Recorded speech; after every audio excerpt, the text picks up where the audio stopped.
继续来关心国际新闻，川普和南韩总统李在明举行高峰会。川普讲已经达成贸易协议，南韩是讲咧，即对中关税维持15%，甲美国来投资总价是3500亿美金。另外咧，今仔日早起10点传习会，针对双方敢会讲到台湾的议题，川普是应讲无确定会敢会讲到，也毋过台湾就是台湾。 伫咧 APEC 领导人的暗面，美国总统川普讲，基本上甲南韩的贸易协议已經達成。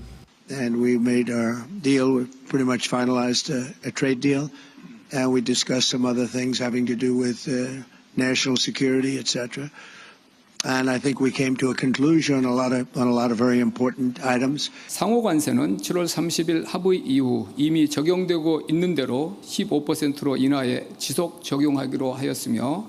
자동차 및 자동차 부품 관세도 15%로 인하됩니다. 南韓講，除了維持15%的對等關稅，在半導體方面的關稅也未關過主要競爭對手台灣。另外，南韓對美國的金融投資方案總金額3500億美金，其中2000億美金是現金，另外1500億美金是做準合作。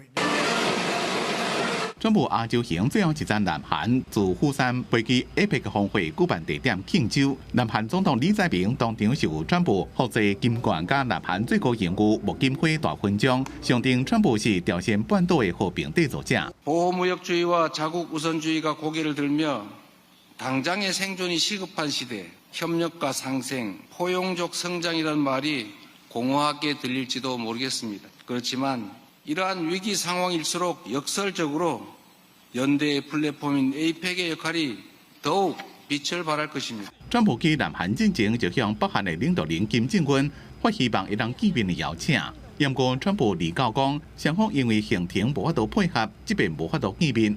在咧川普到南韓的前一天，北韓離北在咧西部海峽試射艦隊的戰略巡弋飛彈。